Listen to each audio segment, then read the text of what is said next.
Previously on Balls. Hello. Hi, Stuart. It's Darren and John and Simon and Kate, the Balls team. How are you doing? I'm good, thanks. I'm good. How are you? Oh, very, very good. Nice to catch up with you very briefly this afternoon. Just to, welcome back to PSL football. It seems like it's been forever. Yeah, thank you. Yeah, it does. Really does. I mean, what did you guys sort of get up to while the African Cup of Nations was on? Obviously, you kept an eye on what was going on there, but from a club point of view, was there a lot of still a lot of? Well, yeah, we were in full training with the boys that weren't involved in AFCON. Yeah. You know, we had quite a few of our squad. Half the team were away with the national team, and we picked up a few of the young kids from the academy, and we went away to Potchefstroom with a squad of about 22 players, and we carried on as if we were still playing the PSL. We played a couple of friendly games and just kept things ticking over. And you went to watch a bit of cricket. Yeah, we did. Well, we met the guys, and it was they made us very welcome, and I think our lads were really up for it. You know, they were into it big time. Yeah, well, that's fantastic.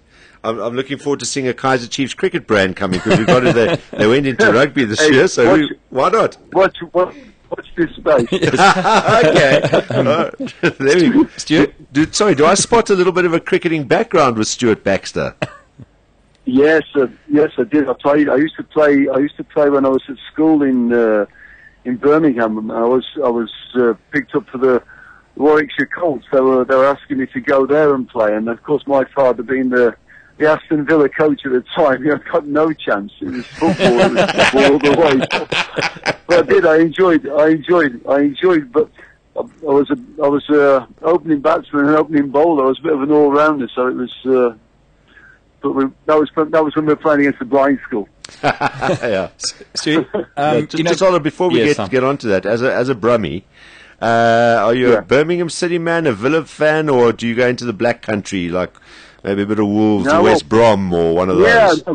Well, actually, my father played for Wolves, and he was the coach at Aston Villa. So I'm a little bit torn. I was once offered when I was the coach at Bafana, I was offered the Wolves job. Okay. And I turned it down, and I for obvious reasons, because I was the contract. But I was those two jobs are probably the most sentimental jobs for me. Obviously, those would be the ones that I would probably take. Okay. But I'm probably a Villa fan, but Wolves is more of a sentimental club for me. Yeah, my father played there. Just before we move back locally, I mean, it would be devastating. I don't know how long Villa have actually been in the top flight. They're one of the oldest clubs as well. I think it would be devastating if they went down at the end of the year. Big problems there. Yes, there are. I mean, I think the owners have said to the coach, your job is safe, but we want to bring the wage bill down. We want the younger players coming through. And I think their rationale is that if we go down with a young team, we can get back with the young team, and we've sort of restructured the club. But it's a dangerous game, that one. Yeah, absolutely. Johnny? So now, Stuart, you've had about 7 or so Bafana players come back from AFCON duty. Were they able to readjust quite quickly? Are you happy with the way they readjusted? Yeah, I mean the boys have done a good job. I mean their feet are on the ground, and I don't think we've got any problems with big time Charlies, you know, running around thinking that they've suddenly found the elixir for eternal youth. You know, they're okay. But the problem is the same for everybody. You know, they come back off an emotional roller coaster ride in AFCON with the supporters and big games, national team games, and you come back to the sort of bread and butter. Now that's not an easy one, and our first half last night was a reflection of the fact that it isn't an easy one. You know, they have to adjust, but the second half showed that they're working at it, and I think that was the pleasing part from the game. Yeah, just I've been hearing rumblings and stuff, and obviously, I mean, he had a really good AFCON as well, and he's a talented keeper. But over this last week, I've been hearing rumblings about Khune possibly getting a gig up north. There've been a lot of offers, and I'm hearing Arsenal a lot. I mean, have you heard any of this stuff, or is there any substance to any of these?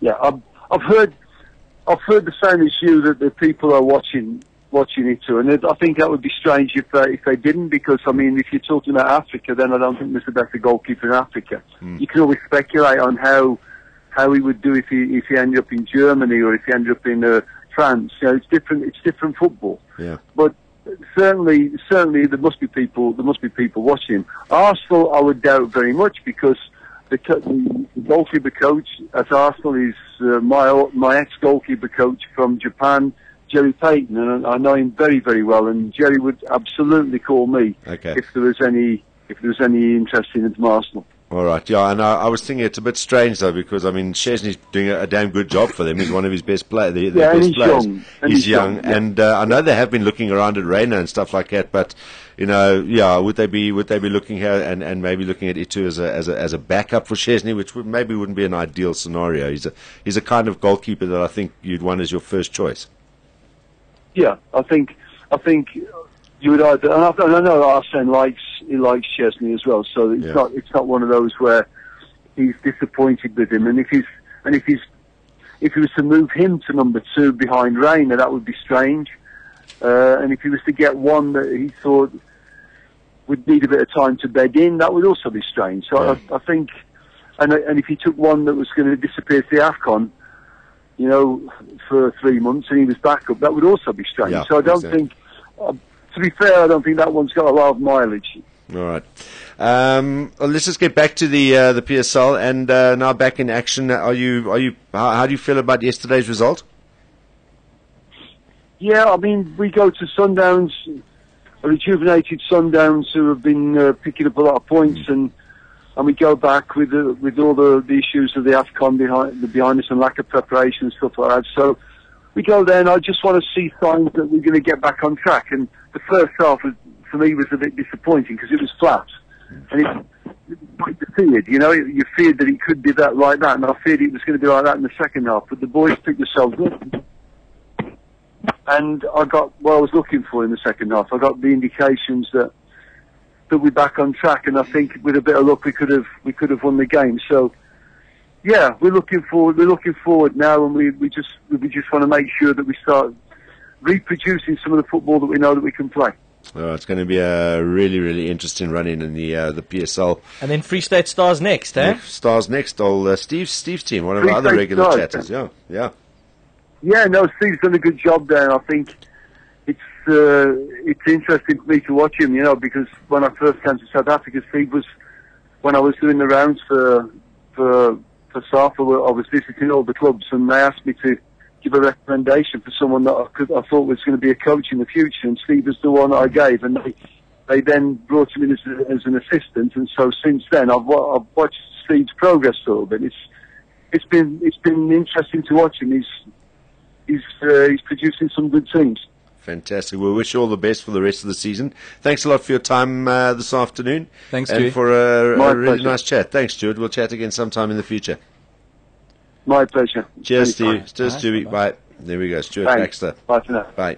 Joining us on Skype phone. That's what we've been using today.